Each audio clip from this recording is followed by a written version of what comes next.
what I did there was basically applying a process that is called logarithmic prioritization. What is that? That is basically a process that has got a timestamp growth mentality built in. What happens is that often organizations use a linear prioritization that produces a list of tasks that have almost identical priority scores. And that doesn't help. It actually increases the sense of overwhelming feelings. So, logarithmic prioritization forces you to prioritize, for example, in powers of 10, which means that your priority number 1 is 10 times more impactful than priority number 2. And priority number 2, 10 times more impactful than priority number 3, and so on. And this gives you a clear set of priorities with no question about what you're going to tackle next. In the lower table that you see there in pink, you see a super simplified example of a logarithmically prioritized list of growth initiatives. I used this when I was interim chief growth officer at Oda, an online grocery retailer in Norway. And we had to apply logarithmic prioritization because our resources and budget was actually very constrained.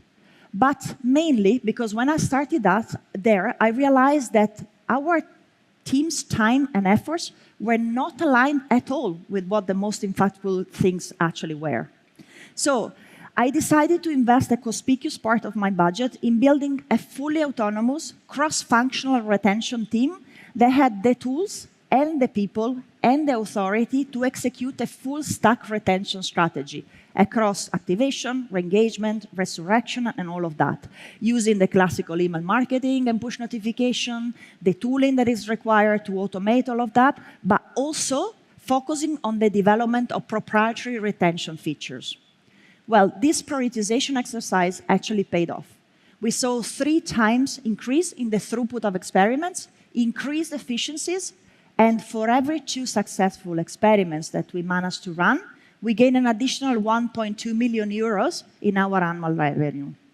So these efforts, furthermore, deliver much better results than the investment that we did into market expansion, which had been prioritized incorrectly and led to significant losses for the company. So this prioritization also served me a purpose because I could free up some time to think and support my other teams and take care of the secondary priorities.